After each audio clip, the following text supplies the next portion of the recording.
logistics here. What's that? Getting the logistics in place. I said with Jill, I just want to make sure we were on the same page. People coming forward, so the tenure people come forward, we'll shake their hands, and then we'll have the retirees. And then we'll have the retirees, because they're next on the agenda. Anyway, let's see, everybody here, here. Ready? You ready? I'm hidden. I thought I was hidden.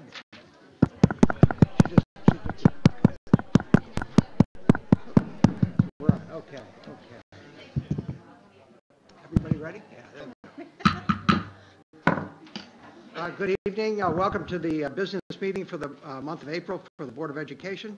The board met in executive session to discuss some personnel issues and negotiations. We met at 6 o'clock, and welcome to our public meeting. I call this meeting to order. Please stand and join me in the Pledge of Allegiance. The flag is behind me. Pledge allegiance to the flag of the United States of America and to the republic for which it stands, one nation, under God, indivisible, with liberty and justice for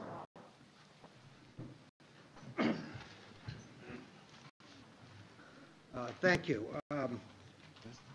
I don't have any announcements as we start the meeting. We have a lot of people here tonight who we want to recognize, and it's an important meeting for us as we tonight need to, by law, approve a budget, a recommendation that we move forward on.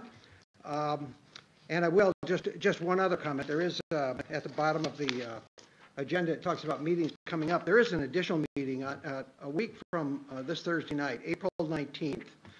We're going to have a public forum on school safety. People have shown interest, great interest in this subject, and we've heard from a lot of people.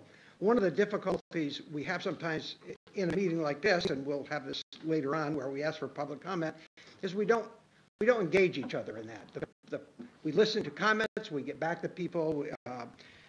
The sense on this is that we can gain a lot of understanding, number one, of where we are, but two, we can gain a lot from listening to each other and having some opportunity to react to each other. So this meeting will start on Thursday, April 19th. It'll start at 6:30, and we're going to meet in the auditorium down here, because I don't know if this room will be able to hold people or not.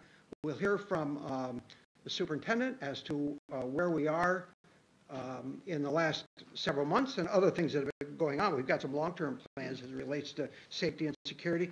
Sheriff Zerlo from the county, who's been really a lead person in helping schools react, and you've seen sheriff's cars all over the campus here, and deputy sheriffs in the schools, will also provide some initial comments, and then we'll just open it up to public comments and questions, unlike a meeting like this. So we will encourage back and forth between people and hope to hear from a lot of people.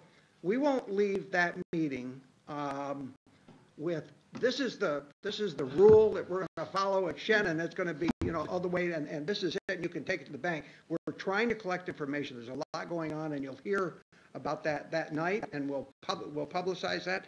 And I've already talked to people in the press who will be there as well, and they want to get this out to people. So I just want to mention that. I think it's an important opportunity for this community to coalesce around an important issue and share opinions. So that's my only announcement. I'd like to have a motion to adopt an agenda.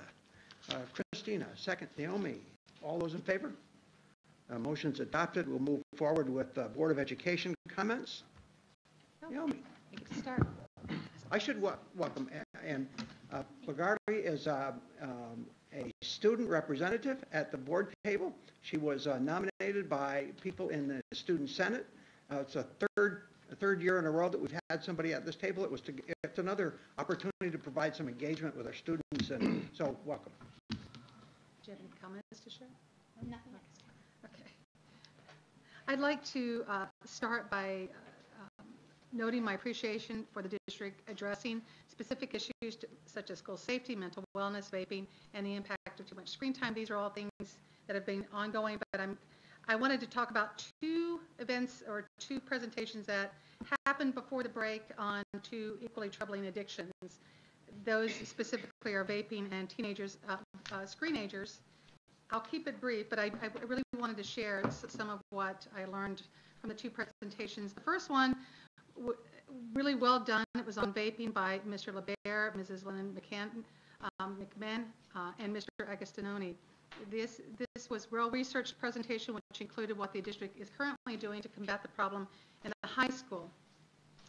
Although once publicized as an alternative to kicking the addiction to e-cigarettes, or commonly referred to as vaping, is becoming an epidemic. It is rapidly expanding among our youth in both the high and middle schools in this district. And according to the Surgeon General, vaping has increased 900% since 2011. It is expected to continue on that path. It's popular because it's peer pressure. It's very cool. They don't smell like cigarettes, and many students and parents, for that matter, believe they're harmless, which is troubling. And that simply is not true. I could go on, but like I said, I'd like to keep this short. But time is limited, and my message is that I urge the district to continue its campaign to educate parents and students on the harmful effects of vaping. And as with smoking, it's unrealistic to expect all students to hear the cry to hear the message and to stop using. But I believe many would truly do so if they understood the harmful effects. And so I hope there's going to be more to come on that, and I definitely support that. The other presentation that I had an opportunity to watch prior to the break was a viewing on Screenagers. This was organized by the Gowanna principal, Mrs. Gowers, and the Gowanna PTA president, Jen Colazo, but it was funded by all three of the PTAs so that we could actually watch this viewing. The film was viewed by almost 400 middle school parents in the Gowanna auditorium, close to a full house. The film described the impact of the digital age on children from many angles and gave us advice on how to help families minimize the harmful effects and to find balance. As a parent with teens, the message, in addition to the message specific to social media and gaming and the long-term effects this has on brain development in our children, strikes a chord. You could, after the presentation done was over, you could not hear. It was completely silent. Nobody got up to leave. It was that powerful. We sat there, personally myself, processing that information and thinking what to do next. It did give a message of hope, but there was a lot of information in it, and it was a powerful message. And I hope that as a district we'll continue to reassess our role in this and pursue a campaign to continue to educate and help parents identify pathways and resources to help strike a balance. I think we have that responsibility. Those were two very heavy issues, and I have so much more to say on them, but like I said, I wanted to keep it brief. So I'll end on a very light note. The term, what was the term again? Well, the presentation was called Screenagers, and you have to pay for it. You're not going to find it on the web. I went looking for it. You will find a lot of things. You'll find little blips that give you a peek into what the film is about. It was powerful. It was moving, and I hope to have more discussions on that, because there's a lot of information that we can't flesh out right here, but it was powerful. I'm not anti-technology by any stretch, so please don't take it that way. But like I said, I want to end it on a light note. And on a lighter note, I want to mention that the Shen's varsity and junior varsity color guard will be attending the World Color Guard competition starting this Thursday in Dayton, Ohio. And for those who don't know, 2 years ago, their varsity team won gold for best in country. And so we're very excited for them and wishing them success. After this presentation, if we're done, let's say around 9, we should go down there and take a peek because they're going to be performing. So I encourage anybody else to do the same. Yeah. Thank you. Are you in color? Oh, my best friend's on Thursday. Okay. So it's very exciting. Thank you for all that time. I should mention, as Deanna Stevenson, one of our board members, is not here tonight. She's in New York on business. Christina? Yes, thank you.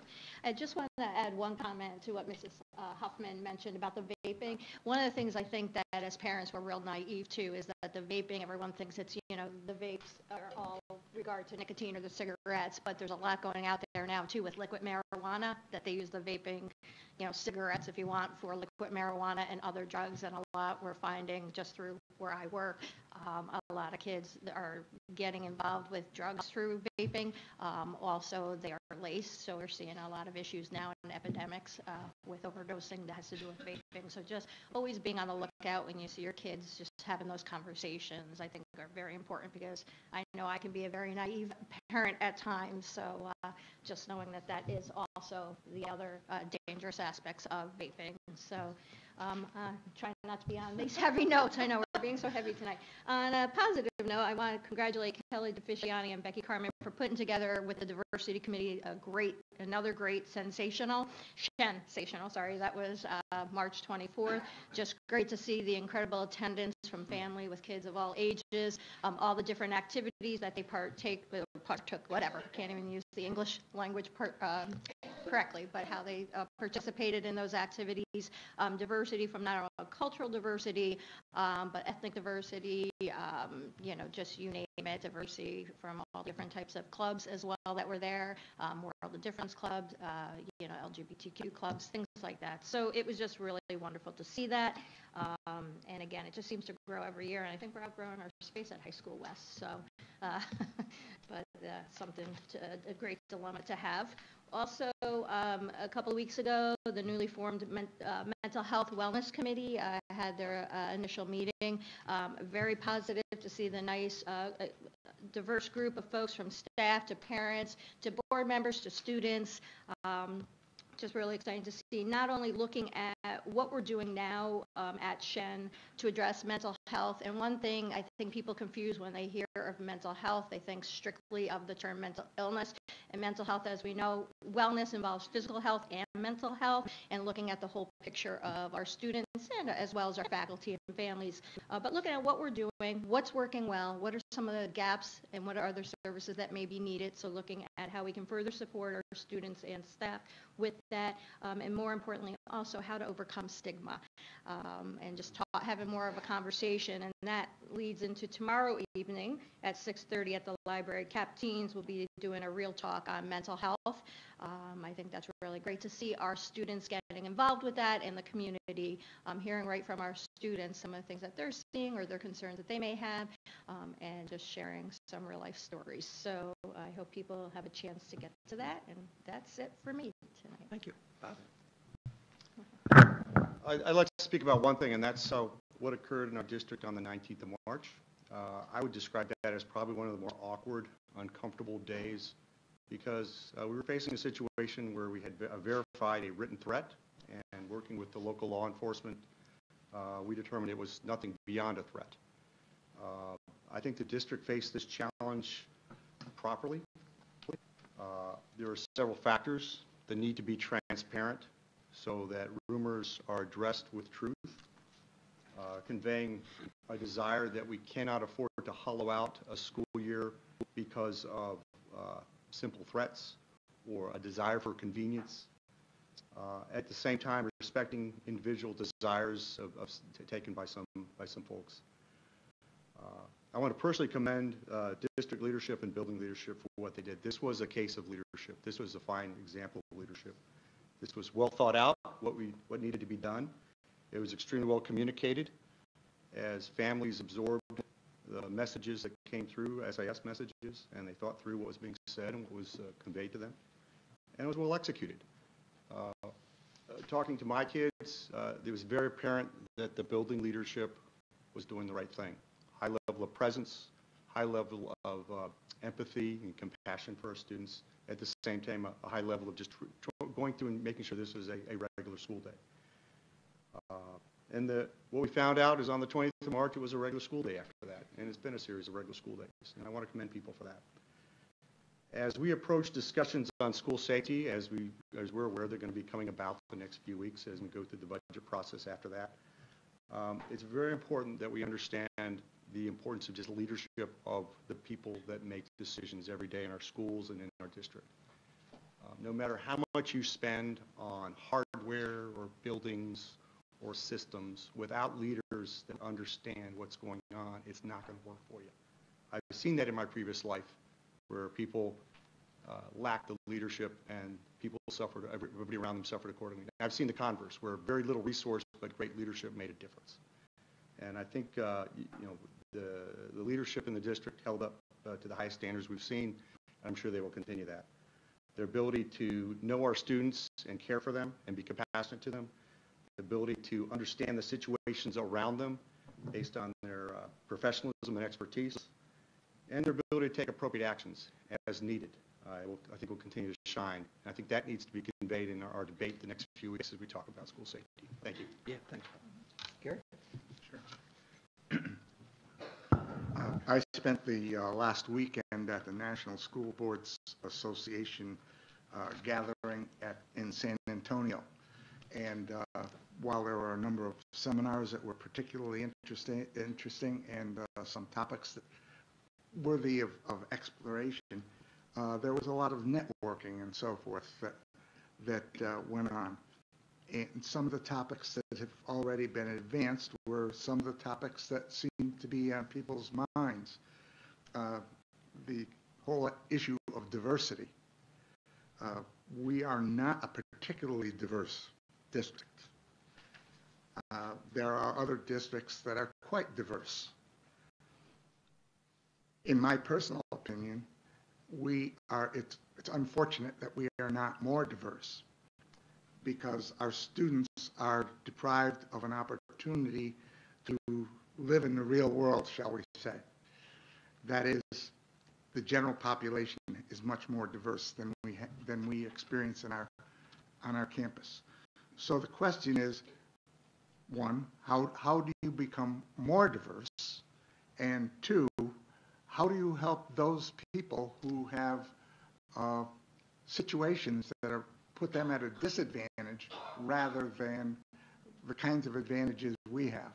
Personally, I would say I'm not sure we could ever really establish a level playing field, but at least let's make sure everybody's on the same playing field. I have some ideas as to how we might do that, which I would like to share with the board at another time.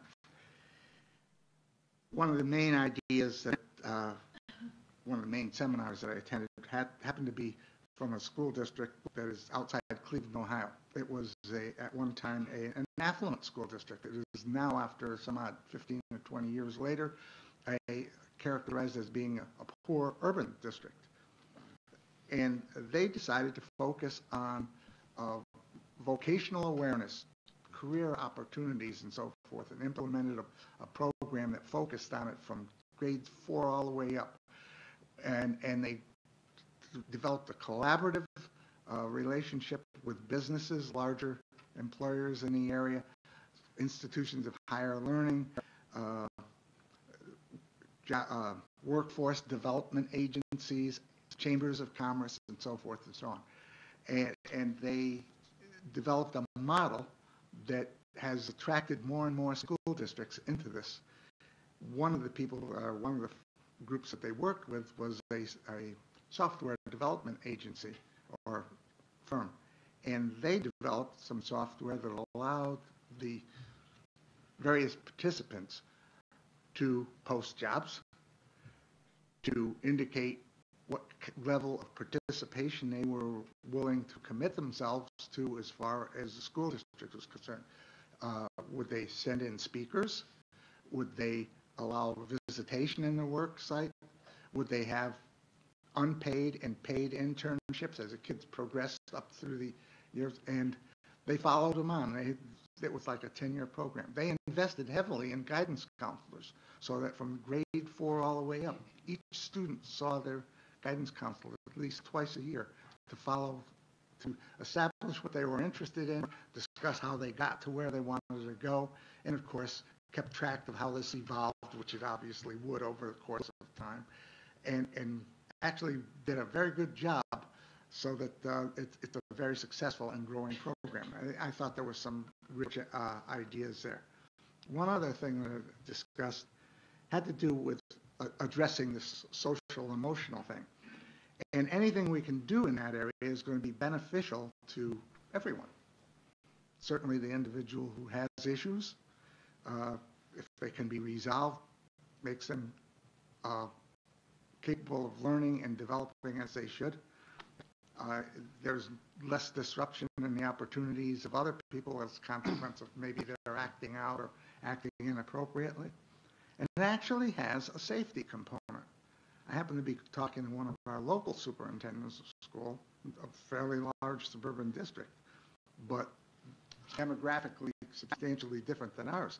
And he said they put a lot of focus and resources into those students that were sort of looking like they were going to drop out, not just at risk. I mean, these kids were on the edge. And the reason that they did that was because obviously their life would quickly go on the negative side if they dropped out of school before even getting a high school diploma. So some of these kids would really get into a dark area. And when it comes to the rest of the population, if they indeed get into that dark area, they were some of the kids who would be most likely to come back and strike out because they were angry. And so it helped the kids themselves, helped the student body, and it kept everybody else safer. And it was something I had never really considered before relative to school safety. So. Thank you, Gary. Todd? I just have a couple budget comments, but in out of respect for the tenure and retirees, I will save those until the budget section. Great, thanks. So I made an announcement about the safety forum. I do want to just point out to folks the beauty of a board like this is there's passion on the board, and the passions aren't all in the same category, and they're spread around. But just in response to a couple things that have been said, just want to point out that one of the things we're going to talk about budget tonight. We're going to talk about what the numbers are, because that's what we have to do tonight. We got to put a number in front of things. But understand, just want folks to understand, and I'm sure Oliver will stress this as well, is the budget is the numbers are the last thing that we look at.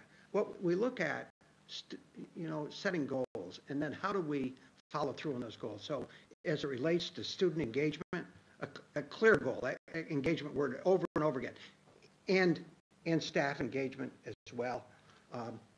And Gary, a point you make, cultural competence, a very important thing. Maybe we can't change the demographics of our area. It will happen on its own. But we need to be prepared to respond to that, not only to the demographics here, but recognizing that we're preparing students to go out to a workplace or to colleges or to wherever they're going, which will be different than it is right here. So I hope that we leave a message that we're weaving this together, that's really important. And these numbers, while they're important because we have to have a public vote on it, the last thing we get to are the numbers.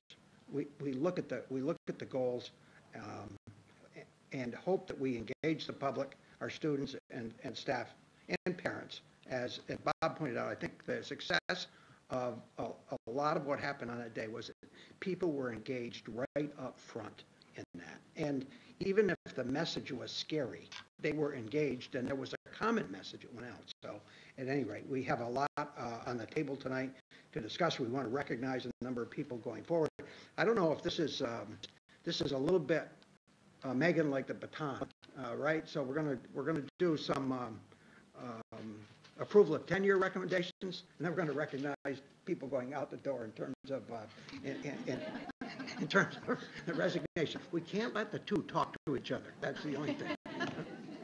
As we do that tonight. But I do want, this is at the end of my report, we'll move forward on public comments. So this is an opportunity for the public to address the Board of Education.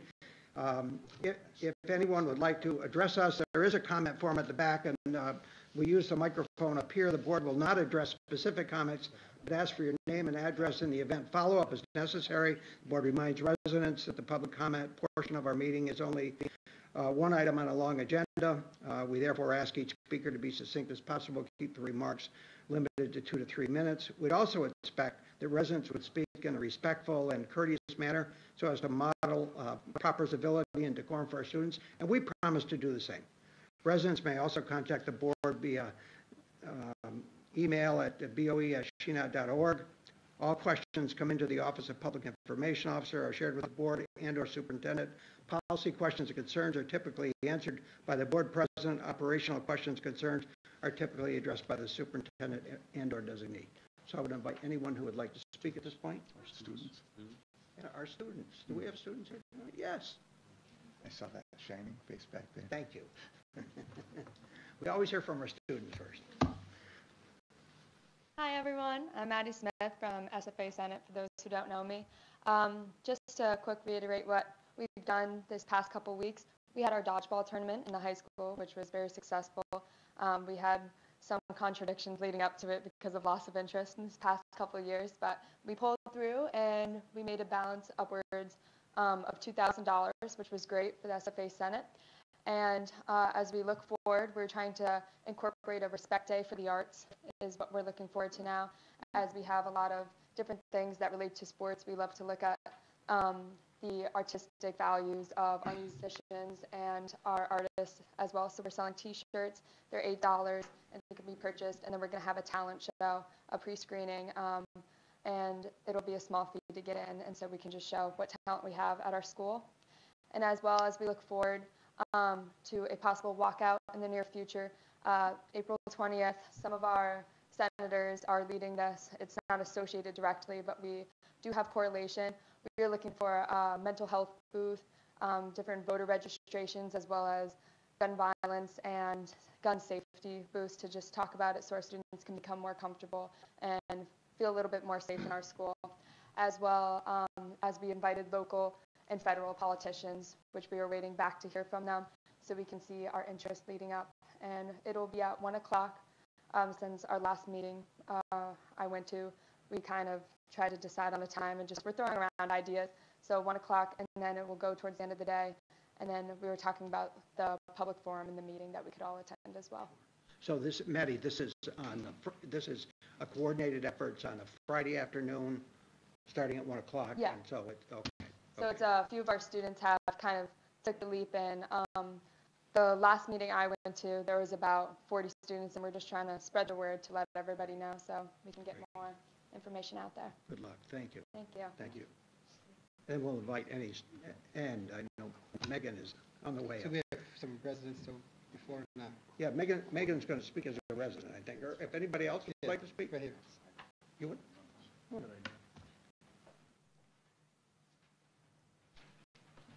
Megan is president of the teachers union, and so she's seeing people coming both ways tonight, so she wants to make sure she gets her words in. All right, well, my name is Gina Buswell. I'm a resident, and I live on Sycamore Street in Boston Lake. And thank you for giving me the opportunity to speak tonight.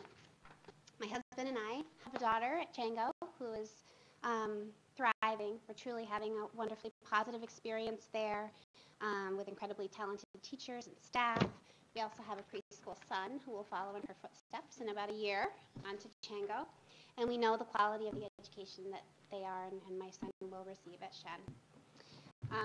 Tonight, my thoughts are how we're living in different times than we all did as when we were school-aged kids. And today, in this world, I'm scared. I'm afraid, honestly, to say this out loud, to put my daughter on the bus in the morning. She climbs up those big steps, and I wonder if this will be the last time I'll see her. And every day when she comes home, I have this wave of relief that she made it through another day today and made it home safely with us. And I know I'm not alone as a mom feeling this way. We see the efforts that the district has made, and especially in the last few weeks where the response and communication has been wonderful with regard to school safety. And with that, I believe it's important to consider doing things to protect our teachers and staff and students in new ways and in different ways, even if it means change, large or small.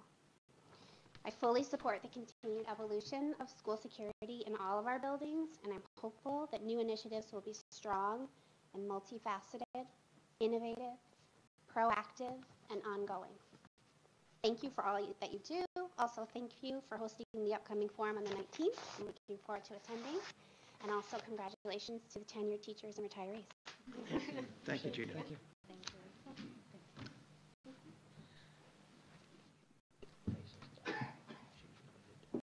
Jason Buswell.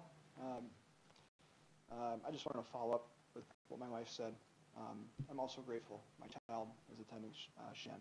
It's a fantastic school, very highly regarded. She's thriving, and I attribute her growth to the fantastic educators and staff at Shen School District. Quality education is so vitally important, right? Well, safety and security in our schools is the most important thing. Recent events remind us that, yet again, we must improve safety and security in our schools. We can't allow time to go by.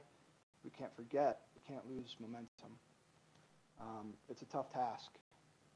Implement expert opinion and intel, and implement a multifaceted approach in reducing risk to our kids and staff. It's not just our kids when there's an event. So please continue to plan, prioritize, and implement those strategies that are effective, achievable, little or no cost. Let's focus on those. Even simple administrative changes.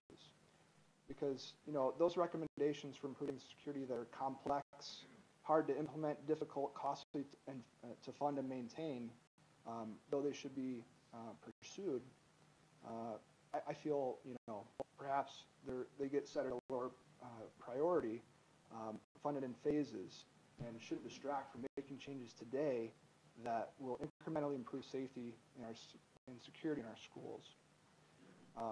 All the right policy changes can be made, but as we know, the toughest part about change is making it stick.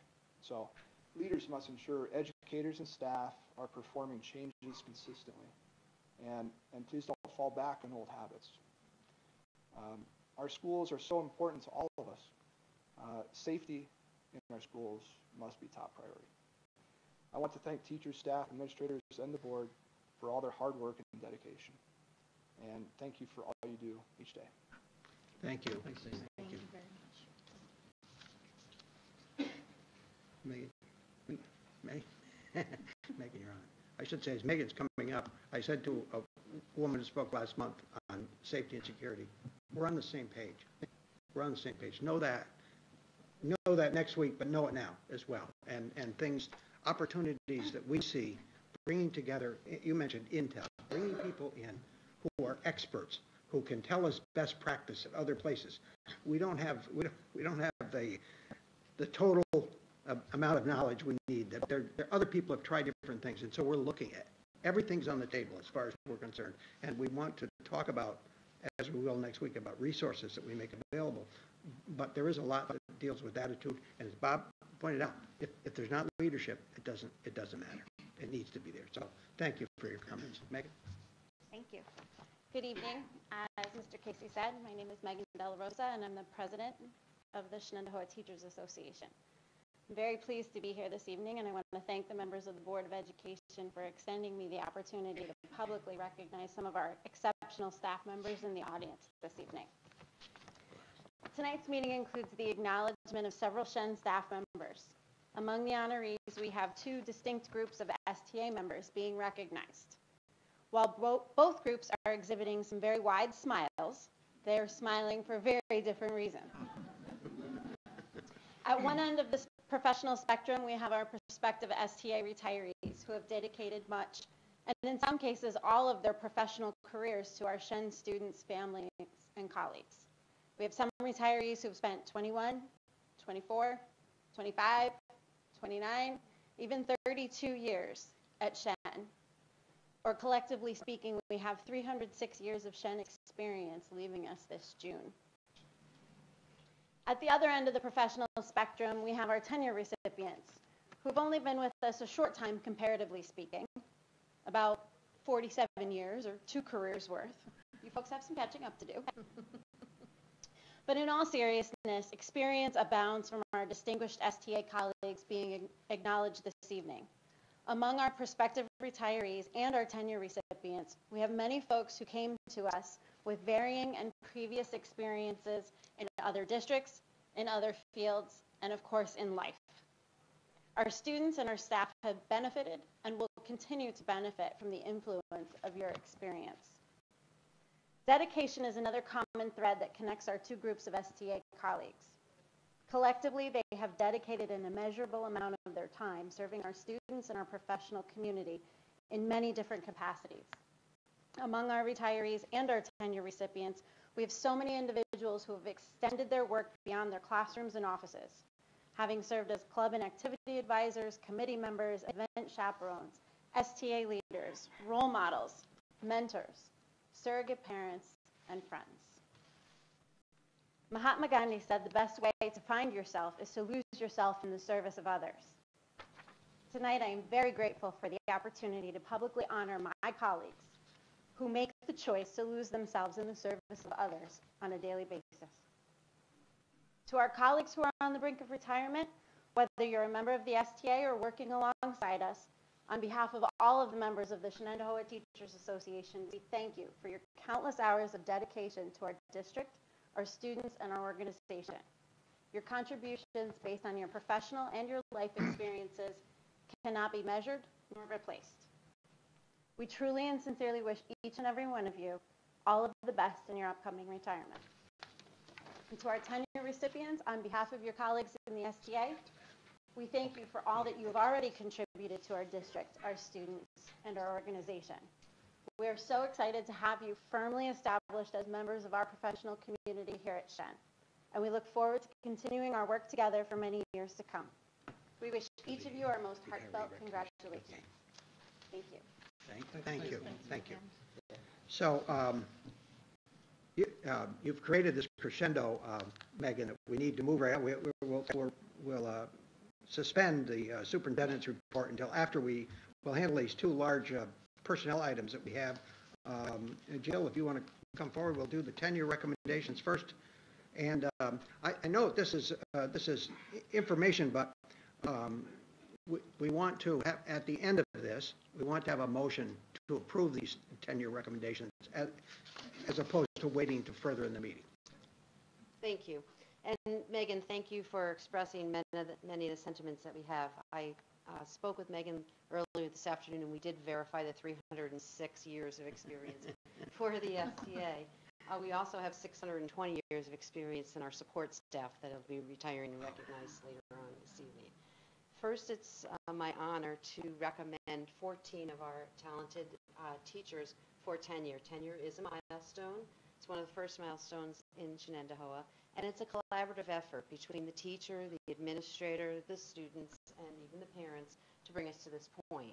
So what I'd like to do is just give a couple of brief statements about each person and ask them to come forward so that you can see them. Some of them have family in the audience as well, so we'll try to make this brief. Our first tenure... Maybe we can do like we do sometimes with the sports teams, we'll have people stand here and then we all get a chance to congratulate them on the way. Yes, so you can come up and, as I read your name, come up and then we'll congratulate you all at once. That'll be great. Tenure is effective September 1st, so it's an ongoing thing with September 1st, and we do have a reception in October for the folks. So the first person, if you would come up, Tim Antonaccia. He is receiving tenure for music. The administrators that wrote the tenure recommendation are Mr. Burns and Mr. Roselli. As Tim is coming up, I'll just tell you a couple of things about Tim. The first thing that I found very enlightening in his tenure recommendation is he replaced all the recorders with ukuleles to build up a stronger foundation and really engage students in pop music, and I found that fantastic. And who's listened to that recorder a few times, so I just thought that was really, really good. So many other things too, but I'm just trying to keep it to one. Our next person is Peggy Collins. Peggy is going to be tenured as an elementary teacher, grade 3 at Chango currently, and Mrs. Skarka has written her tenure recommendation. Peggy is an excellent communicator, and she fosters acceptance in her classroom. So that's Peggy. Our next two folks are not here this evening. They had other commitments, and we still support their recommendation. Jessica Deneen. Jessica is a 5th grade teacher being tenured in elementary. Scano is her current location, and Jill Florio is the administrator that wrote the tenure recommendation. Jessica is involved in many, many activities, and she's written a lot of grants for both Chango when she was at Chango and Scano to provide funding for students. So there's a lot of things that Jessica's been involved with. Stephanie Feinberg is recommended for tenure as an ENL or ESL teacher. She's currently scheduled in Arenda. Mr. Smith and Mrs. Chaffee wrote her recommendation, and Stephanie also could not be here this evening, but she embraces her students and encourages them to share their cultures with all of our students. Our next person is here, Amanda Fong. Amanda Fong is tenured, or going to be tenured, in general business education. She's currently at the high school And Mr. Agustinoni, the high school principal, and Rose Barra wrote her tenure recommendation. Amanda designs lessons and activities that are highly of interest to our high school students. That's quite a feat right there. Our next person is, and if you want to come all the way around here, because there's a whole bunch of 14. Sorry. All right, our next person is Lynette Freeman. Lynette is recommended for tenure in secondary English. She's currently at the high school. Her tenure recommendation was written by Mr. Agustinoni and Mrs. Sherwin. Lynette is a reflective practitioner. She uses technology in her classroom. She participated in the Day of Dialogue at the high school, and she has a good sense of humor and makes her students always feel important in class. All right. Erin Lucy. Erin is recommended for tenure as an elementary teacher. She's currently grade 1 at Orangen. Her tenure recommendation was written by Mr. Hills. Erin is an excellent communicator. She's the Odyssey of the Mind coach, and she co-teaches with an EL teacher, among other things. So I don't know if Mrs. Hoffman knows. Oh, I definitely know Erin. And she's also a first regular coach. Oh. In the middle school, yes. All right. Our next recommendation is Teresa Mason. Teresa is being recommended for tenure as secondary mathematics. She's,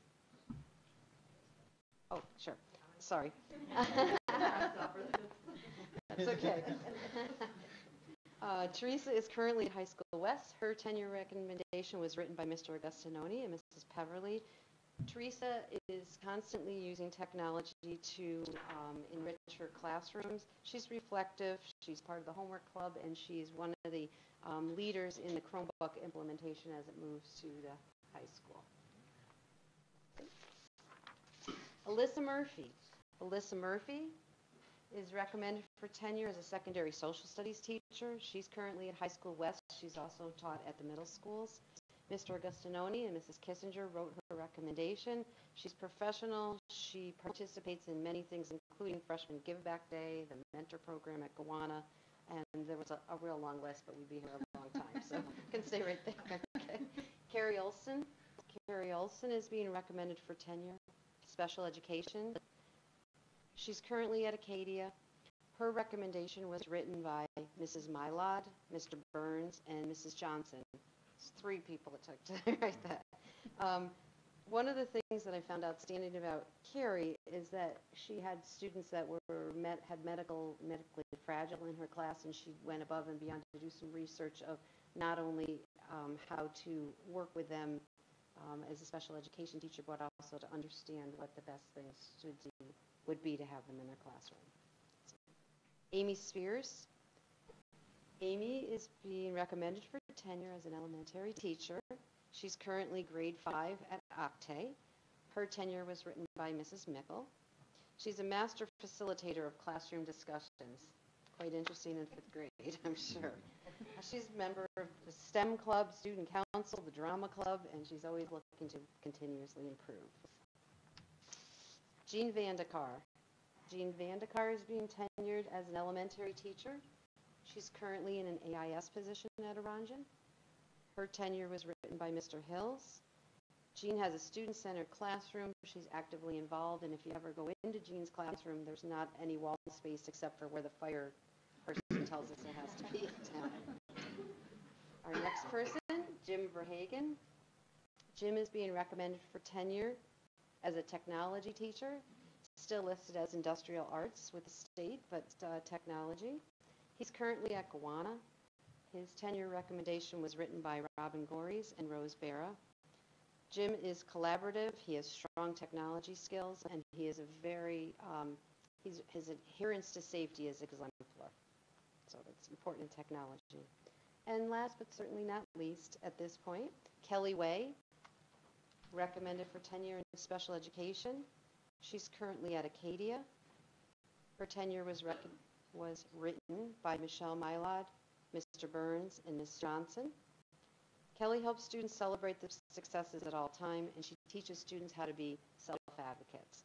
She also has done many, many things with all the students in the building to try to have an inclusive environment in her classroom.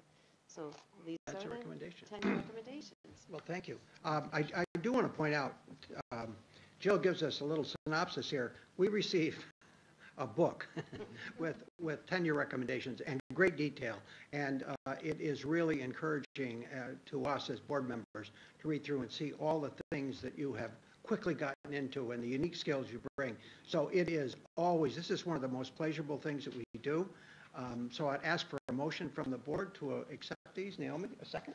Gary, any other discussion, comments? All those in favor? Unanimously approved. Thank you. And we want to shake your hand.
Thank you very much.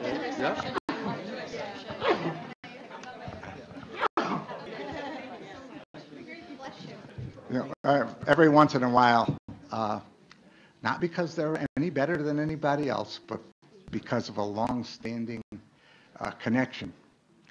I had the pleasure of congratulating one of our teachers. Her father played football for me. Her husband played football for me. And she played soccer with my daughter. So, wow. I wasn't sure if he was going to football the third time or not. I was nervous here.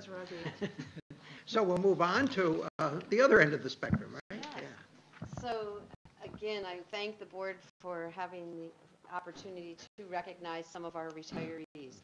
We're going to start with our support staff. So as I had said, we have 30 support staff that have retired or will be retiring by June. They've either retired as of September, sometime during this school year, with 620 years of experience. We are in many, many departments losing lots of experience and have some groundwork to do. Some of the folks are here tonight, not all of them, but if you are here, would you please come up so that we can recognize you, and I'll just read through quickly the names. Great. So we have Richard Allen as a bus driver. He's retired after 16 years. And there's probably only about 7 or 8 folks that are in the audience. Karen Campito is a teacher aide, retired after 22 years. Robin Appel, a teacher aide, retired after 12 years. Margaret Clark, bus driver, retired after 24 years. Bonnie Brannigan, a bus monitor, retired after 15 years. Patricia Clinton, teacher aide, retired after 24 years, and I think she's here, yes. Come on over here. Gary Connors, bus driver, retired after 23 years. Patricia Easy, bus driver, retired after 19 years. Patricia might be here. Yes? Yes, don't be shy. Some people are RSVP'd. Okay. Paul Kravitz, a secondary school monitor, retired after 15 years. I believe he moved and has a grandchild. Michelle Fazio, computer lab aide, retired after 22 years.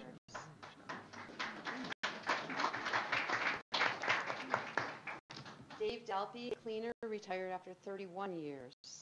Wayne Gordon, a bus driver, retired after 18 years. Susan Keeler, teacher aide, retired after 31 years. Sue might be here. Joan Mathias, teacher aide, retired after 20 years. Kathleen Kerpeel, bus monitor, retired after 21 years. Wes Montgomery, senior automotive repair, retirement after 30 years.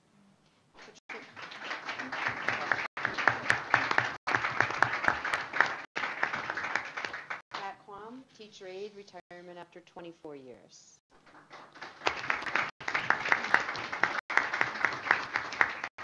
Al O'Rourke, bus driver, retired after 16 years.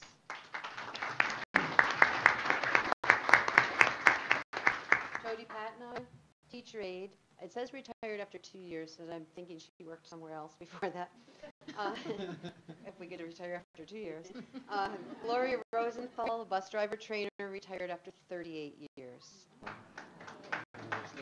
I think she's traveling with her granddaughter across the country. Oh, very nice. Liz Pitts, school lunch clerk, retiring after 14 years. Carol Rossi, teacher aide, retired after 23 years. Barb Pazanakis, bus driver, retired after 10 years. Patty Rutherford, typist, retired after 20 years. Doug Spring, bus driver, retired after 14 years. Pat Willis, typist, retired after 20 years.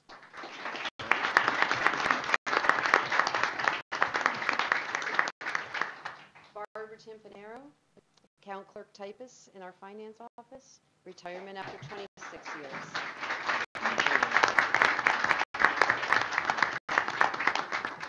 Brian Zusi, a cleaner, retired after 35 years.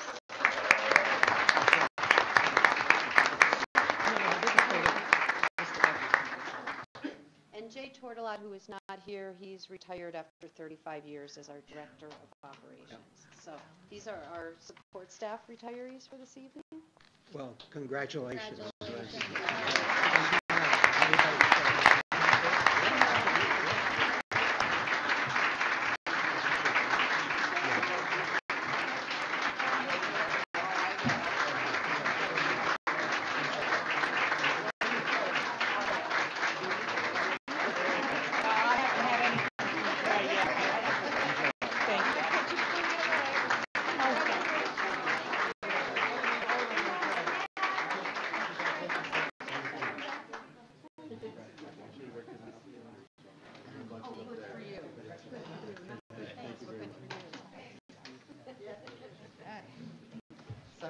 Sorry, I'll get this right one of these days. Close space.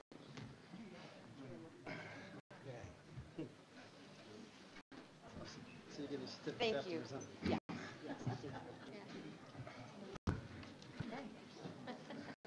All right. And some folks are still working, as they're not retiring until June 30th, so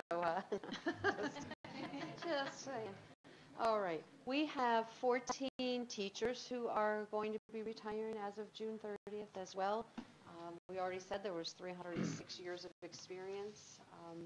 And we'll start with, most of the folks are here, but not quite. Chris Boynton, earth science teacher, he is retiring after 32 years of service.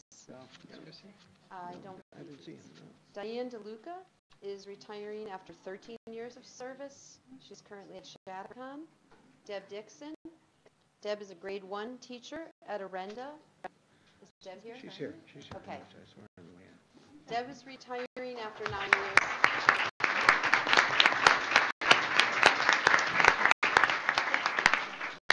Sure.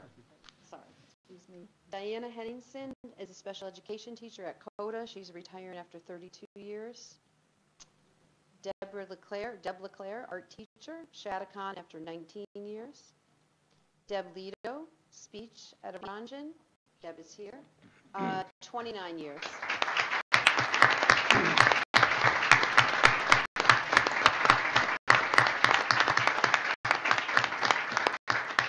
Kathleen McCartney, special education teacher at the high school, retiring after 21 years.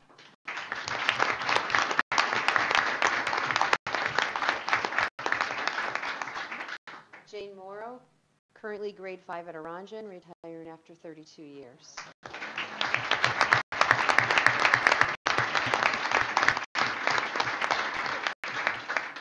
Karen Robbins, grade 2 at Octave currently, and she's retiring after 29 years.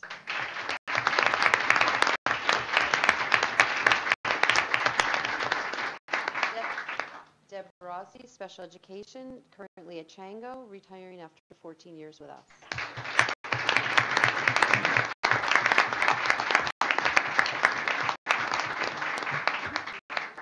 And Deb has lovely nails, if you take a look. We got the same things. The next person is Maggie Smirkers, and she's a speech teacher at Arenda after 24 years.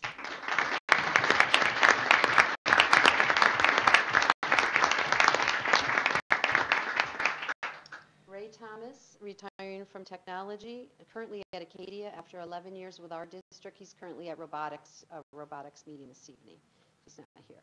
Sarah Tucci, school psychologist at Oranjan and retiring with us after 16 years.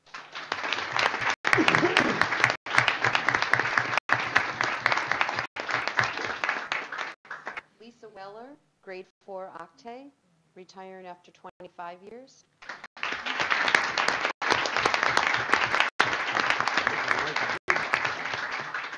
And we have one administrator who's going to be joining the retirement group here, and that's Mr. Chris Bergier, assistant principal at Acadia, after 20 years.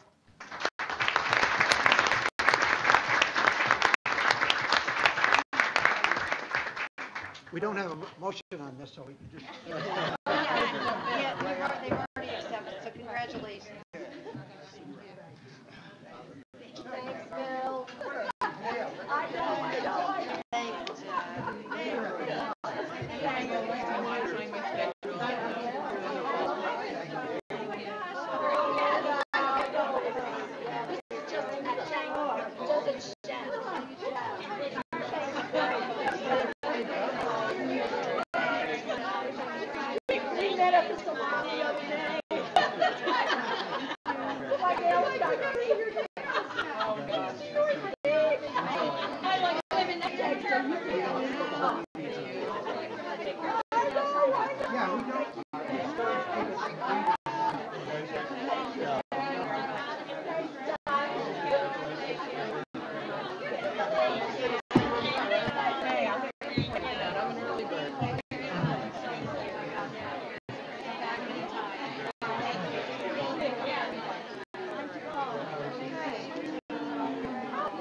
Thank you, guys.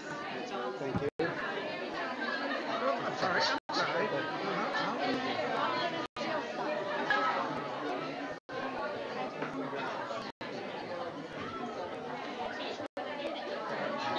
Yeah.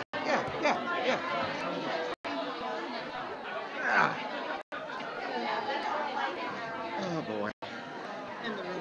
Oh, my goodness. So, yeah. Two of them were lifesavers for my youngest. Yeah. I'm telling you. All right, you've got 10 minutes to get through the vote. Yeah, it won't take that long. Yeah, there were. It's fine, 6.5.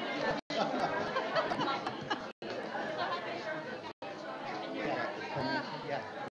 Amazing. Albert. And they're saying two of them were lifesavers with my youngest.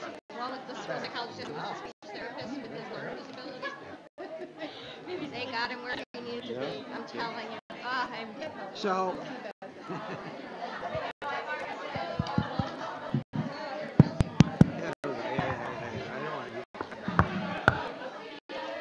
So as we're trying to restore order here, I think people have the message that as we tell our student athletes or anyone else who comes as students, we're sure you've got work to do for tomorrow, so go do it. And we'll transition to the superintendent's report. Sure.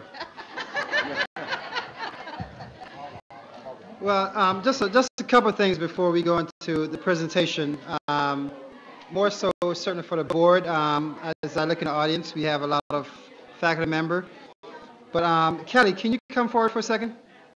Yes, please. So Mrs. DeFisciani is going to come forward. As a school district, we have been focusing on branding the Shen name over the past several years. Mrs. DeFisciani has been the head of that endeavor. So not only what we do on our website, the Shen shop, and our most recent thing, so she's going to display her most recent handiwork. We now have an official Shen flag.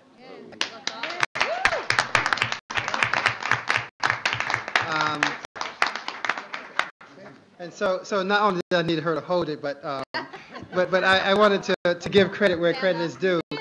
And these flags now in every building, each building has a flag like this, and we want people to use it in different venues. Here in Guyana is fortunate has two because we keep this one here for the purpose of board meetings, and they also have one in the hallway. And that's important because I think just a comment that we had the two parents make tonight that As a system, we want people to be proud of us as a system. And tonight is probably most appropriate to say that as we talking about people who we hope they'll be here for the next 30 years of their career, and those who have spent, many cases, 30 plus years of their career here leaving. And that's a sign of pride that people want to invest in the organization, be it staff or be it parents and kids, and it's just one of those symbolic things that we try to do. So, and I want to acknowledge Kelly, a lot of stuff that she does behind the scene that sometimes people take for granted, but it's one of those things. So kudos, Kelly. Thanks for bringing this idea to the table as well. So thank you. And just one other piece, the board knows we have a pretty extensive budget roadshow where myself and Mrs. Chase, we go around to different venues, faculty meetings, PTA meetings, town meetings, several different venues to talk about the budget. And we actually had a premature one today at Orangen, even though the board is going to hopefully tonight adopt the budget. But because of faculty meeting schedule, we actually spoke to the Shattuckon faculty, Shattuckon Orangen faculty today about the budget. So that process is well on the way. So we certainly, for the public or even for the board to know when those things occur, Mrs. DeFisciani again has a pretty extensive website that has all budget information. So we always say that ignorance is not an excuse. So people can't say I didn't know, because the information is out there, and we try to push information out there in different ways as well as about the budget. So before going into that, we actually have two other presentations prior to having some budget discussions. And every year is Mrs. Carmen here tonight. Mrs. Carmen, you want to come forward and introduce our friend from Utica Mutual? And it's very, again, appropriate considering the conversation we're having around school safety, and every year for us to be recognized for this award, I think speaks volumes. So, Mrs. Carmen. Thank you. So tonight, John Loffer is here from Utica National to present the award to us, and he'll do a little presentation.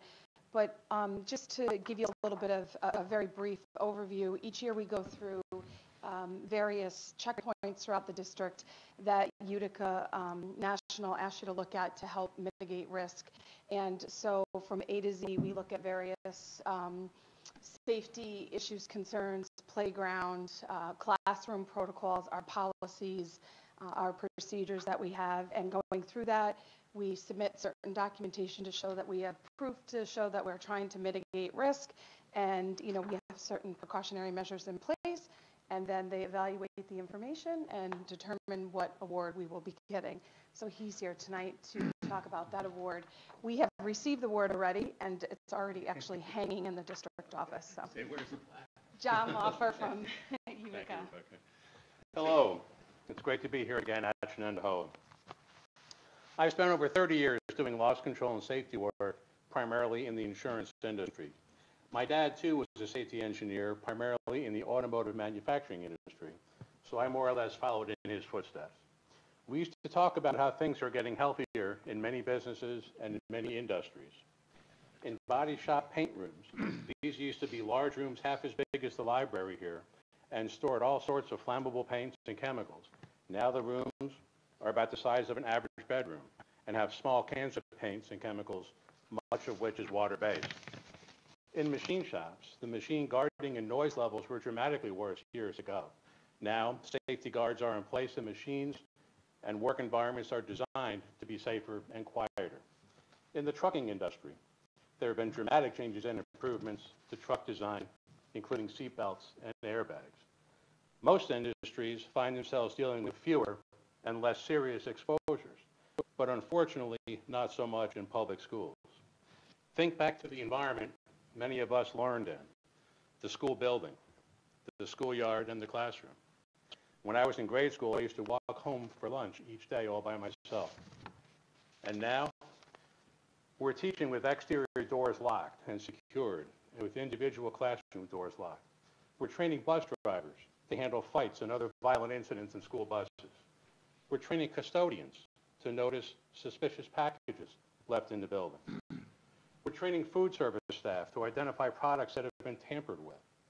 We're training our playground monitors to notice external threats to the kids on playgrounds, such as a stranger lurking in the area.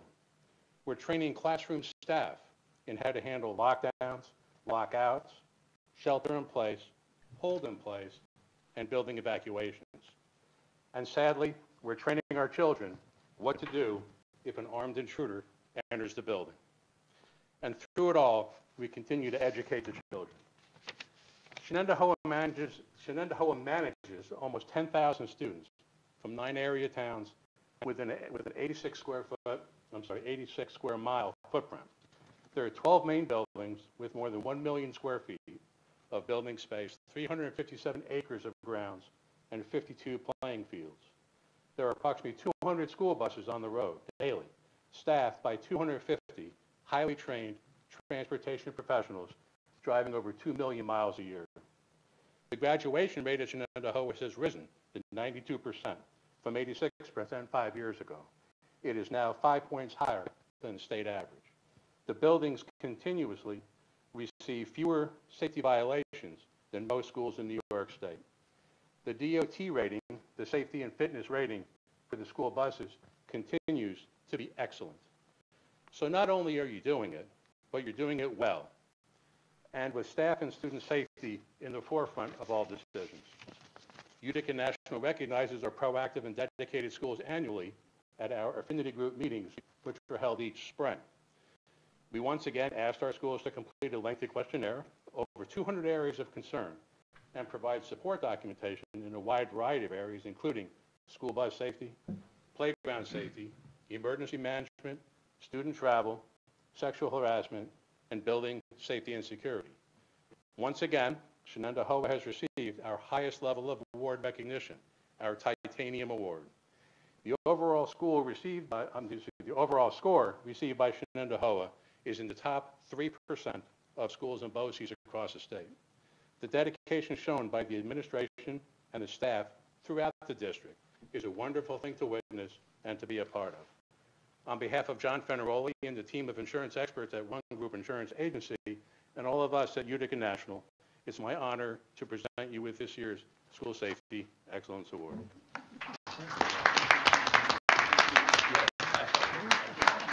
Thank you. Always a pleasure. Thank you very much. Thanks, John. So on that same theme of safety, you would think that we actually planned it this way. We also have, is Barb Seliker here? So Barb, can you come forward, please? So every year we have a lot of compliance report. If you want to bring a lot of compliance reports and things that the board has to approve. And fire inspection is one of those areas that as you heard some of the teachers, it's a love-hate relationship because teachers want to decorate their classes, and then when Barb Seliker and the fire inspector comes around, it's a cringing moment because you have to take certain things down because of fire code. However, as much as we kind of see it as the annual kind of song and dance that happen, in all seriousness, fire safety is something that, as a school district, that's a very important part of our safety protocol, and certainly you heard the insurance representative mention that as a part of that tonight. So pretty comprehensive approach to safety, and we're pleased that tonight we have a new fire inspector to us. No, second year. Third year. So it's not that new. It's just, I only see him once a year, so He's up for tenure. Yeah, he's up for tenure. And actually, the new part is Barb Seliker. For the purpose of the board, maybe even for the public, Barb actually retired from us a number of years ago, and Jade Tortlot, who we announced tonight as one of the retirees after being here a number of years, Barb is back to support us as we transition to backfill that position, and probably will be here for as long as I want her to be. And it's a joke because, we're supposed to be a couple of weeks, and it's a couple of months, and who knows, maybe 3 years from now she'll still be here. Barb is just a wonderful resource to us, and I share that with the board because sometimes people do things behind the scene and you don't have the appreciation of it. And I think the fire inspection is one of those things. Things happen behind the scene that you don't have an appreciation of it, and hope that you never have an appreciation of it. Because when you do, it's because we have an unfortunate situation. And so I think it's just worthwhile acknowledging the work, particularly since Barb is a stickler for details. And so it's been great because she's changing protocols and she's changing practice. I wouldn't say changing. ensuring that we are upholding protocols and practices to the fullest level. So I want to say, Barb, thank you very much for doing that, and I'll turn it over to you. Well, this is Bob Rossi. Bob comes from, actually, he was an ex-building superintendent or director at Director of Niskayuna. Facilities and Operations. I retired with 38 years from that. I've been a code enforcement officer for about 40 years. I started out in code enforcement early in my career with the city of Schenectady. Then I went into the school district with the city of Schenectady, and I ended up retiring from Niskayuna. So I've got many years in school buildings and classrooms, working with teachers, principals, and all, superintendents. And I have to say, Shenendehowa is unique. It's a very large school district. I set aside a week to inspect this district. It takes a long time and a lot of steps, going through all the buildings and through all the classrooms. And we try to get to every spot, though I did find a spot this year that I hadn't been in. And it's not unusual with all the building that goes on and the rearranging of space in schools. Sometimes spots get missed. But we had a successful fire inspection. Last year, as I went around with Jay, we talked to mostly elementary school teachers about the classrooms and all the decorations in their rooms and stuff like that. There is a 50% rule in the code. I'm pretty lenient with that. I don't go measure inch for inch, but I want to make sure that your rescue windows are safe. They're distinguishable. There's nothing on them, or your fire doors. Same thing with your exit fire doors. And the other thing we found going around, and I know it's controversial, is using wedges. And that's another controversial thing in all the school districts. It's not unique here. But fire doors in classrooms are there for a purpose. They're supposed to be closed. It maintains the integrity of a fire corridor, which is 2-hour rated.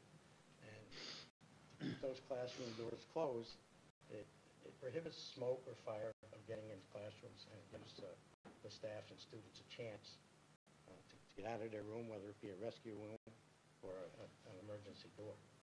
So that's the main key element that I find in most schools. And you're pretty good about it. You write it to enforce the fact that, ensure the fact that they're watching for these things.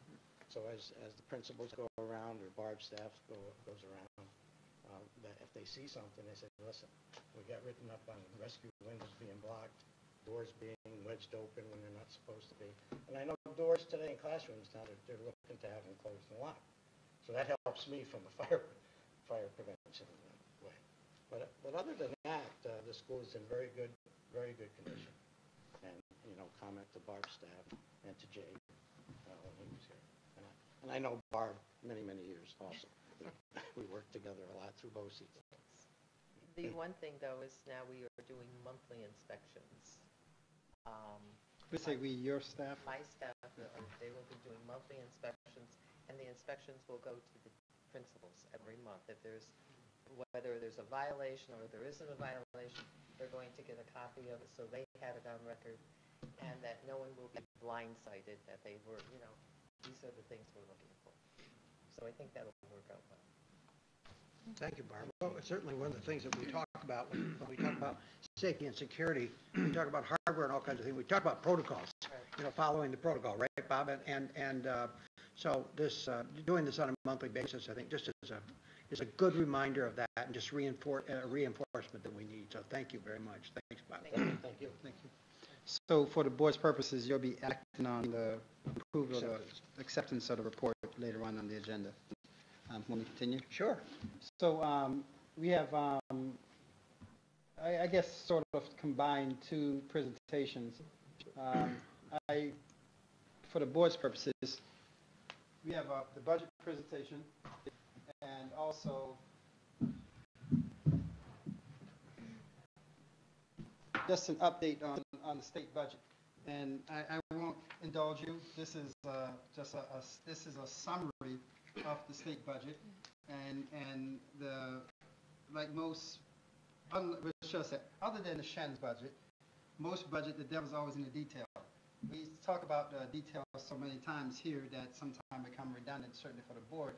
But at some point, I'll try to pull some of the information out of here to share with the board in terms of some of the things that happen at the state level that may not necessarily directly impact us as a school district, but some things that we need to keep an eye on. And I'm just going to mention a couple of them tonight because it has an impact, or we thought it would have an impact on our budget presentation as we move forward.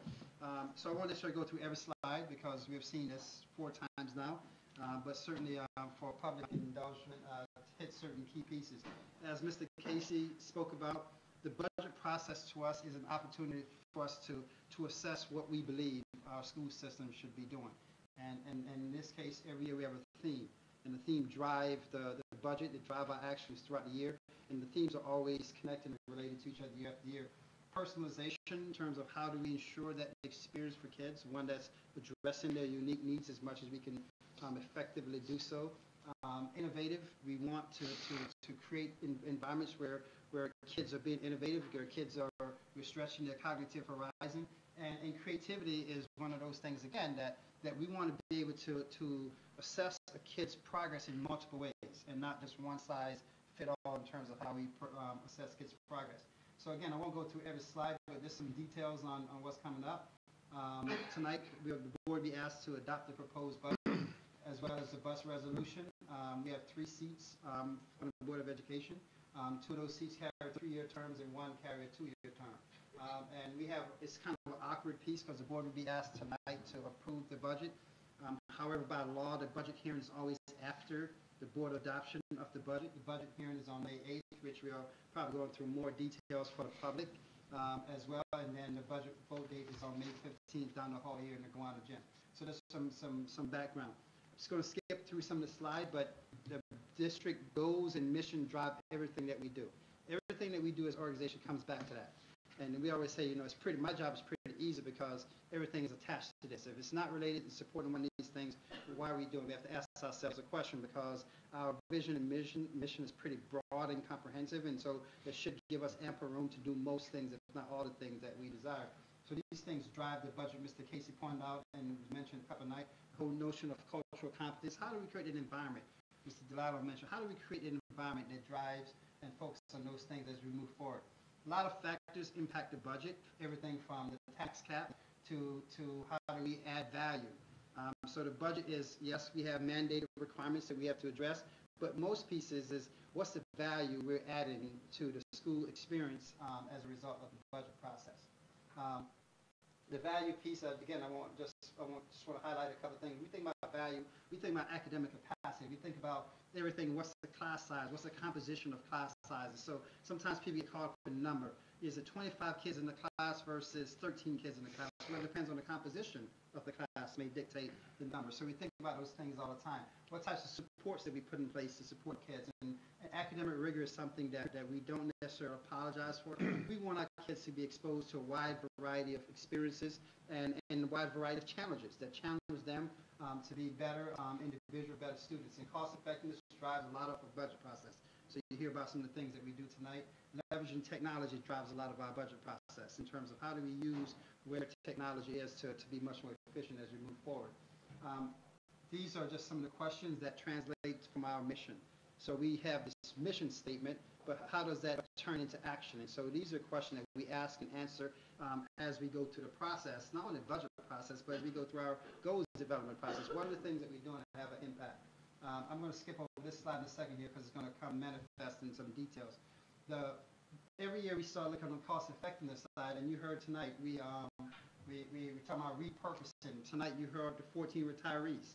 So the 14 retirees translate into an opportunity. Yes, it's a loss in experience, but it also creates an opportunity from a financial perspective in terms of the difference between someone leaving us at 32 years of experience and we hiring someone at 2 years of experience. There's a cost differential. So how do we use that, repurpose that to then add some additional capacity to the district without changing the footprint, cost footprint as much. So that's what I mean by leveraging repurposing opportunity. So you saw it tonight that you saw the 14 people translate into a little over $500,000, more than $500,000 of opportunity that we have to enhance our current capacity as well.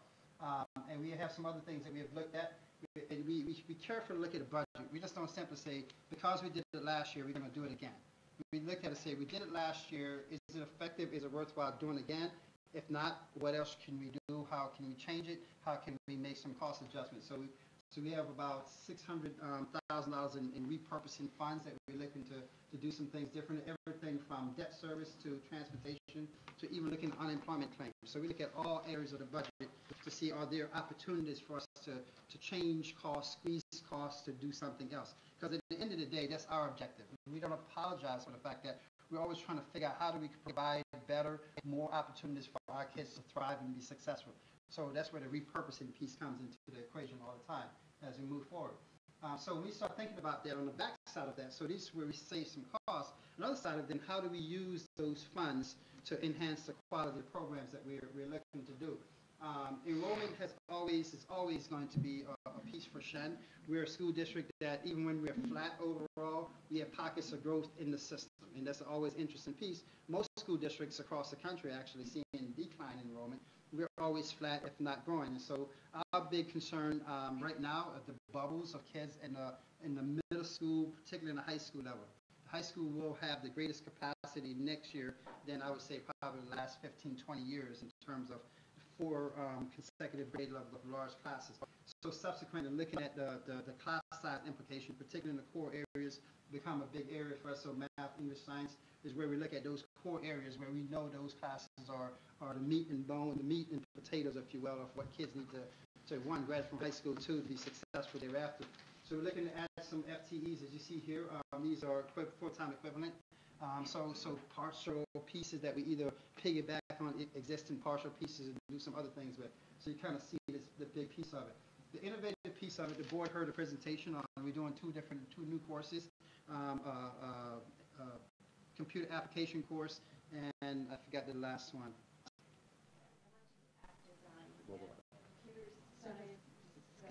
Okay, so computer science and MIT app design. So we're tapping into Rose Barrow, who's in the brainchild and moving us forward into this new generation of where technology is taking us. So we're looking for some capacity to be able to bring those courses online as well.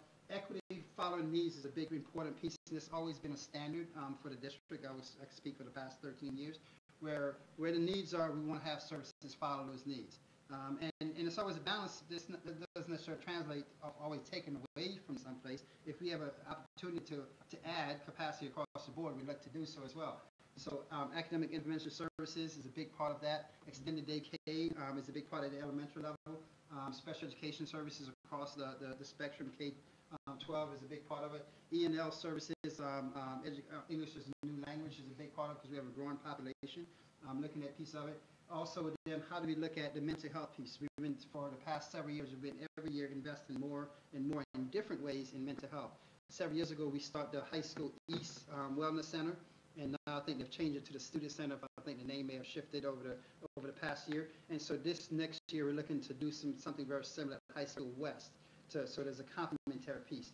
K-8, we have continued the services with the Saratoga Center for the Family, which we expanded last year, and we'll assess again at the end of this year. And if we need to expand some more, we have some capacity to effectively do so, as well as looking at some additional supports in Orange and Shattuckon. So this gives you some sense of when we look on the one side of repurposing, how it's translating to staffing on this side of it, as well as continuing technology integration.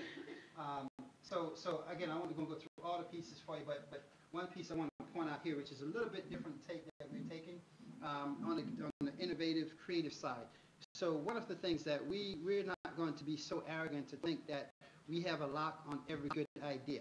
How do we tap into the expertise of the 1,800, or in this case 706 staff, instructional staff, and another probably 400 or so instructional staff that's in our building? How do we tap into those folks and say, if you come up with a good idea of how you can change the classroom experience, we're going to have a little mini grant process to kind of spur on some new ideas, and we have seen it.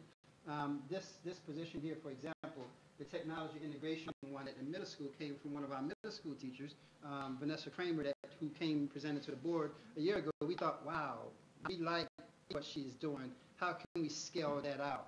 For example, so we hope through this future ready grant piece of it, not a lot of money in a large sense of it. However, it's enough money to hopefully spur on some good ideas ideas, and then we can start seeing some things working and say, okay, if it's working in this capacity, can we extend it, broaden out in future years? And so how do we do that? But the most important part of it is how do we also encourage people to bring their creative ideas to the table and share out with colleagues in a best practice way, so best practice become normal practice. So I just want to highlight that piece of it. And clearly the board knows investment in professional development is huge for us as a system.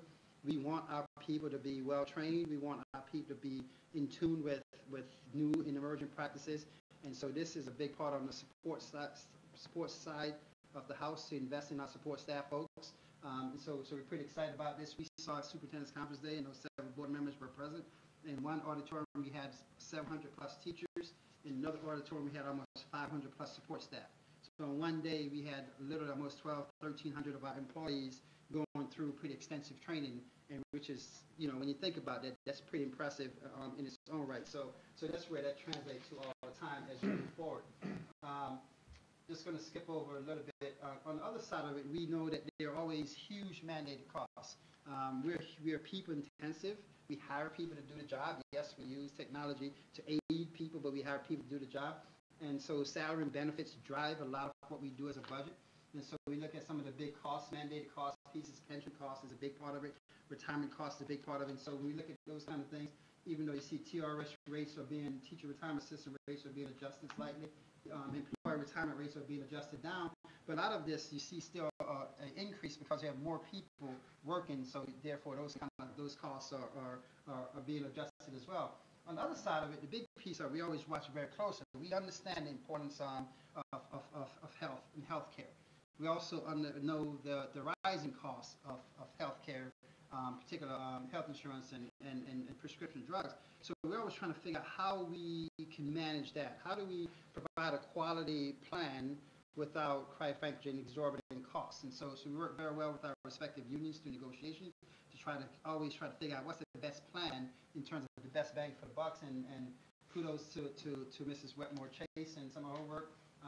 While many places are seeing significant cost increase in overall insurance, we're actually going to see about $1 million reduction in where our plans are going because of not the things that we did last month, because of things that we did several years back that's now coming to fruition. And so sometimes when we negotiate, people don't necessarily say, well, where's the big savings? Well, things don't happen in lump sum right away. It's the incremental approach that over time we realize that some significant savings. So we're pretty excited about this piece of it, and we continue to look at how do we, again, provide a quality plan without the exorbitant cost that goes with it. So pretty excited about this piece of it as we move forward. This one piece I want to highlight because this was a state budget piece that we're watching very closely. If you recall, the governor in his budget had the cost shifting for summer school special education. Right now it's 80-20. The state pays 80%, the school district 20. They wanted to shift to another percentage. And if that shift would have occurred, that would have cost us about $390,000 more. In the approved state budget, that wasn't so. And so all of a sudden, our impact is only about 50, as you see here, 56,000. So that was a huge shift for us because that would have changed a lot of the things that we'd have done with our budget as well. So we're pleased to offer that piece, share that with you as a board. Safety and security is a huge piece of what we do. We're looking this year of an additional about $300,000 to look at a wide variety of things in addition to many other resources that we have that's addressing safety and security, but with specific earmark towards those things that we're going to look to address as well. New piece to us, summer school transportation. We're going to try it this year to see how effectively we can provide summer school transportation because we have seen that some cases, some of the kids who absolutely need summer school the most don't have the transportation to get to summer school. And so how do we ensure that we have an equitable situation? And so try to provide that piece of it becomes a big piece of as we move forward. Again, I'm not going to hit everything as we move forward. I'm not going to go through all the highlights through here. A lot of budget details, so I'm going to jump down to the bottom line. And if there's questions, we can certainly go back to the detail as well. So the last time we spoke, we were between 2.36 and 2.13 as option. And the difference was that special ed summer school piece. And so between that and additional foundation aid revenue, the budget that we're proposing now is 2.19. Ironically, it's the same percentage of this budget last year. 2.19, and we kind of like, wow, this is almost like, again, we couldn't have planned it if we actually tried. And so K is 2.19 for perspective. This is an interesting graphic because I think sometimes, unless you're like, independently wealthy, where you have $173 million, it's a lot of money. So the question is, okay, how is that money being expended? And one of the things we pride ourselves on is consistency in expenditures. So sustainability, because consistency means sustainability in programs. And so when we look across the budget, the green bars represent what we call resource that's going directly towards instructional support of kids. And so if you see consistent across the board, about 75% of our revenues are supporting those things directly to kids. If you look across the bottom, about 9.5% going to the administration, not necessarily administrators, but everything from legal counsel, the whole kit and caboodle, everything that the operational side of the budget piece, and then we always have capital construction piece that goes towards our debt service piece. So very consistent use of resource, which means then we should have very consistent outcomes as a result of those investments from year to year. This gives you some perspective, and this is important for us because context is important. If someone looking at it for the first time say, well, it's 2.19, how does it relate to past years? If you look at our past year, our 5-year average is slightly over 2% adjustment in the budget.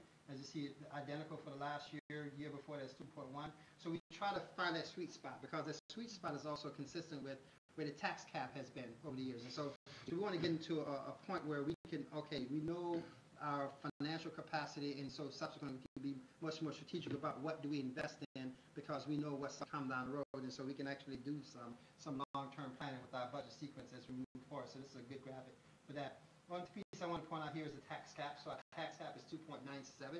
I'm sorry, 3.65, and you'll see last year was 2.97. This is going to make sense in a second to the board. So here's what the tax cap. If we were to use the tax cap, this 3.65 as a benchmark, we could have created a budget. If we just did by the numbers, just drop numbers in the calculation without talking about what the budget is being used for, it would have driven a budget of 2.7. So if we just say, okay, we're going to maximize the tax cap limitation, drop it into a formula, this is what in the red would have been a budget number, as Mr. Casey said. However, when we go through the budget process, we don't go into the budget process with a number. We go into the budget process with addressing our needs, addressing our program designs, and then what does that number look like? So we don't go to the budget process with the tail is wagging the dog. We, I hate to use that analogy, the dog is wagging the tail. And so what does the number look like as the end result of that process? Can you go back to the other slide, please? The one. So it sounds like this is even though it looks like we're in the same, we're all, at 2.19 compared to last year. It's really lower because of the CPI. It's driving the numbers higher. So it's really not exactly the same. We're actually in a better position. Percentage-wise, roughly the same, but you're right. But from a comparative, relative comparison, we're slightly better this proposed budget moving forward. Yeah. In fact, I think there's a slide I think we'll be able to show that a little bit better. But this gives you, for the board, some perspective and the public some perspective that if we're simply using the tax cap, we would have been saying, hey, let's go out with a budget of 2.7%. We're proposing a budget of 2.19 in this sequence of things. And just again, highlight some things that's changed. The big piece that we're watching from the state government was the foundation aid piece, and we saw some additional foundation aid. So we're able to add some capacity. In fact, let me just go one slide back because I missed something to share with the board. Right here, last time we were having a conversation, we were looking at a 0.5, and now we bumped it up to 1.0, 1.5, so we added 1.0 to add some additional AIS capacity, particularly at elementary level, which is good. Met with Dr. Wood today, and he gave us some wiggle room, if you will, to look at, because here we sit in March and April going through this stuff, and the reality of it is we won't really get a good handle on kids' needs until the end of the school year. So when we're building the budget, we're building a budget with some anticipation of what may occur based on past trends. But we also build it to say, do we have some capacity that if things were to go differently, can we effectively address those things? And so the administration of the budget becomes a big, important part of the sequence. Again, just to jump down to here so we kind of have some further dialogue. With the board, the foundation aid piece was the one that we watched right here. When you think about state aid, we don't get a lot of state aid from we're about 28% of our revenues come from state aid. The rest of it is largely from property taxes versus you have some school districts to the contrary where 70% of the revenue from state aid and a small portion from property taxes. But this number is still pretty significant because it becomes the balancing point in terms of the tax implication for us. So we saw an increase in state aid, foundation aid right here, which made us ability to do some things. But if you look at here, we see plus and minuses. All these BOCES aid, building aid, transportation aid, excess cost aid, these are all expenditure-driven aids. In other words, what you spend one year is going to determine what you reimburse the next year. So if we spend less, we get reimbursed less. And so while these numbers are, you're seeing reductions, it's because of decisions that we make. And we know that the reimbursement on the other side will be different as a result of that. So we look at those kind of things as we move forward. So you see the bottom line of state aid. If we look at all our state aid, we're going to see about $128,000 more in state aid. So not a significant bump up, but I always say that a plus is always better than negative. So we see a plus slight higher, and we'll take that certainly better than the negative sequence as we move forward.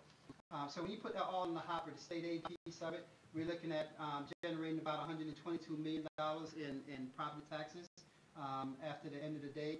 We have some federal revenues, there's some of our Medicaid reimbursement, a lot of federal revenues as we move forward. And so you put the state aid piece in the hopper. Some other revenues, this is a whole bunch of miscellaneous things that falls into other revenue categories.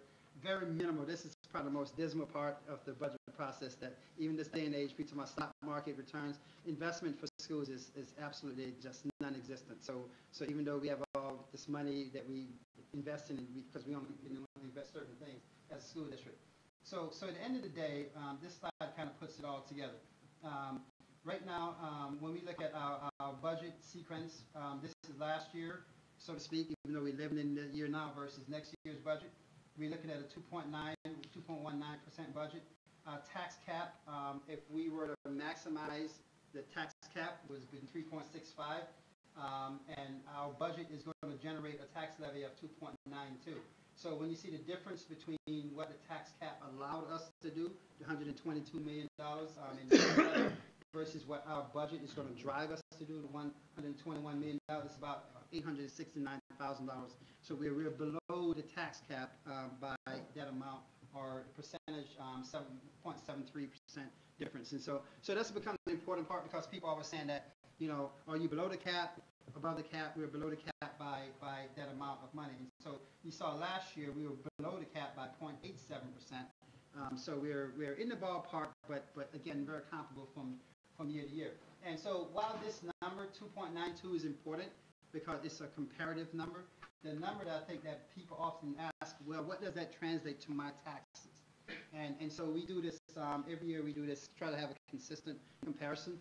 We pick $250,000 as a value, recognizing house value in the Shen district is varied, but $250,000 like the average across the board.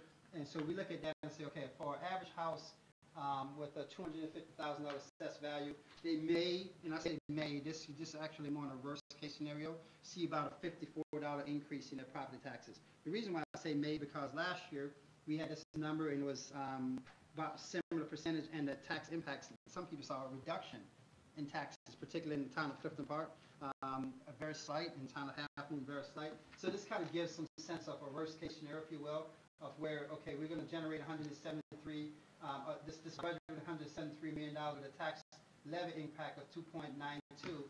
The actual tax rate impact, we think it is going to be about 1.25, 1.24, but the reality of it is probably going to be something lower as a result of those kind of things. The bus proposition, the second bus proposition I mentioned before, looking at 23 vehicles, $2.3 million, and then we had 3 seats on the board. Let me stop there if there are questions before I call it a day on this piece. We've seen it before. Yep. And you haven't changed the story. I haven't changed the story, so I'm sticking to the story. It's on the story is there. So I end with this slide here because I think Mr. Casey said it best. We go into the budget process, and oftentimes when I talk about the budget, I don't talk about numbers. I'm talking about programs and deliveries, what we want our school experience to be for our kids, and how do we effectively do that through the budget process. And just some logistics on the vote, on who can vote, and how you get absentee ballots. In fact, I think next week we'll be issuing absentee ballots information, so people get absentee ballots for the upcoming vote. So we hope people come out. 1, come out for the hearing on the 8th. 2, come out on May 15th. More important, come out on May 15th to vote, because because we want to know where the public is. Are they with us, against us, or otherwise, because this opportunity for us to hear from the public as well. Good. Thank you. Thank you. So Mrs. Carmen, carrying that policy list with her. We have a number of policies for first reading. They've been provided to the board in advance and run by the policy committee. So we have the following policies for first reading that went through policy review on March 7th. Again, most of them relate to personnel. Any questions or comments on those? No? You're off the hook. Thank you, Mr. Chairman. We'll move forward to consent items. We have treasurer's report. Can I have a motion on the treasurer's report accepting that? Naomi, second. Christina, any questions or comments? All those in favor? Motion carries. I don't know if anybody has any concerns about the minutes. We have 3 sets of minutes here. Let me ask. I was absent on the 13th, but I went through them all. Okay. I'm fine. Great. So can I have a motion on the 3 sets of minutes, March 6th, 13th, and 27th? Bob, second. Todd? Yeah. I said I'm leaning that way. Sorry. All those in favor? Motion carries. We'll move forward with business items. So we just saw the adoption of the budget presentation, and we need to formally adopt that so that we can move forward. Todd, second. Christina? Any questions or comments? Let's try to chat. Gary? I just want to mention this.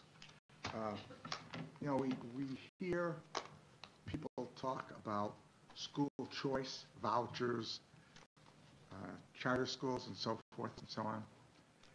And this is not my thought. I'm sharing something I picked up this weekend.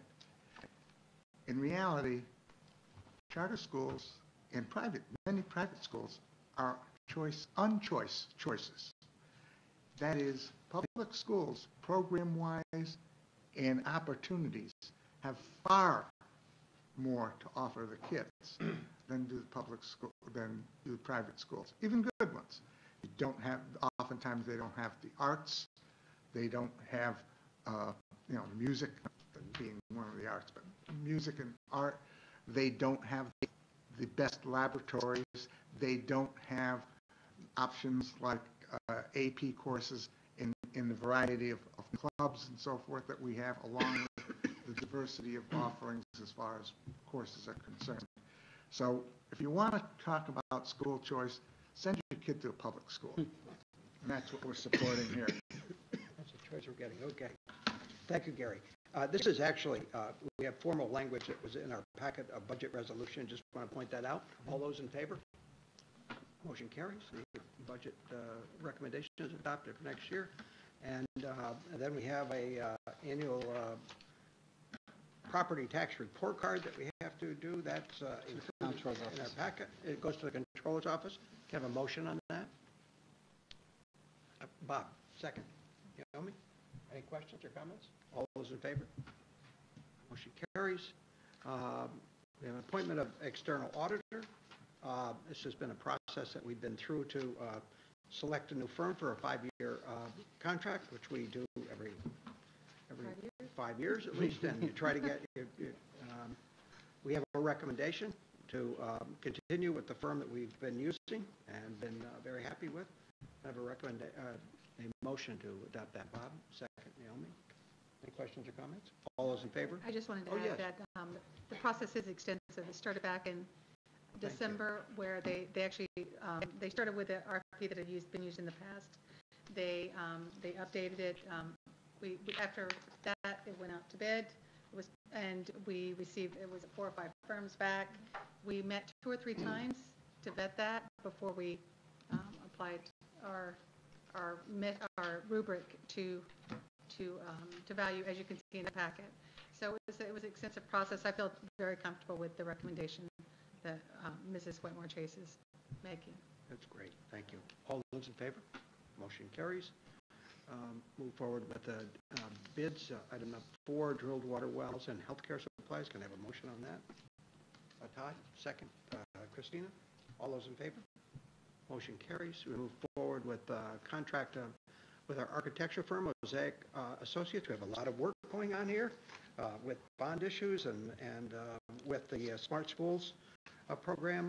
And in fact, I see that there's it looks like some roof work is starting out here. I see the yellow flags up on the roof. Right out here, back here. Yeah. So we'll be talking a lot about construction, but in the meantime, it takes somebody to figure it out and design it, and Mosaic has served us well over the years. Gary, move it. Second, Christina. All those in favor? Motion carries. A motion to accept the fire inspection summary that we heard tonight. Can I have a motion on that? Todd, second, Christina. All those in favor? Motion carries. And finally, with appreciation, we have scholarship and local grant donations. They're listed in our packet. Can I have a motion on that? Naomi, second, Bob. All those in favor? The motion carries. And move forward to item 8B, acceptance of student education placements. Mrs. Milat, welcome. Can we get a motion on that, and then we'll see if I have any questions? Todd, second, Christina. Any questions or comments? Thank you for your thoroughness in doing it. All those in favor? Motion carries. And Mrs. Bush is back with staffing recommendations. Yes, ma'am. We've already made the tenure recommendations, the retiree recommendations. And we have some other movement, but we have a staffing report. Motion. Todd, second. Bob? All those in favor? Thank you. Thank you. Motion carries. We'll move forward to second reading on policies and regulations. Mrs. Carmen is somewhere here. Here she is. So these are policies that we saw a month ago, and the policy committee saw 2 months ago, and made recommendations on them, and some changes made over time. And let me get a motion, and then we'll see if there are any questions or comments. Can I have a motion on the Bob? Second. Christina? Any questions or comments? I did have a comment on the, I'm not sure where the discrepancy is, whether it's in the policy or the form. And this is the one for the schedule to the election for members of the Shenendehowa Teachers. Oh, it's actually 6314. So I'm not sure if it's the policy or the form, but the dates or the numbers are a little bit are not in sync. They're off. So, and I did check that before. I thought it would change, but it didn't. So I can send you an email after this, if that helps with that. But let's I'm just sure it's amend, one or the other. Let's just amend that motion that we will have the two dates made consistent moving forward. All those in favor? Small things. Okay. Okay. Just send it to me. Thanks. Motion carries. And we're back to public comments. Anyone from the public, same rules as before? Anyone would like to speak, you're welcome to do that at this point. We're down on a number of people from the public here. We have a policy review meeting tomorrow. We're looking at the biggest item that we're looking at is the code of conduct, and the code of conduct short compared to the regulations dealing with the code of conduct, which are like 40 pages long. When I get home, I'll look at them again because it wore me out. So before we move to adjournment, just want to point out again that we have a meeting on Thursday, April 19th at 6:30 here in the auditorium to talk about safety and security, a public forum. We invite people to that. And our next official board meeting is on Tuesday, April 24th. It's a study session here, and we'll also that night be voting on the BOCES budget, I think. So with that, could I have a motion for adjournment? Bob, second. Todd, all those in favor? Meeting's adjourned. Thank you all. Thanks for your patience. Did you make it to the color guard?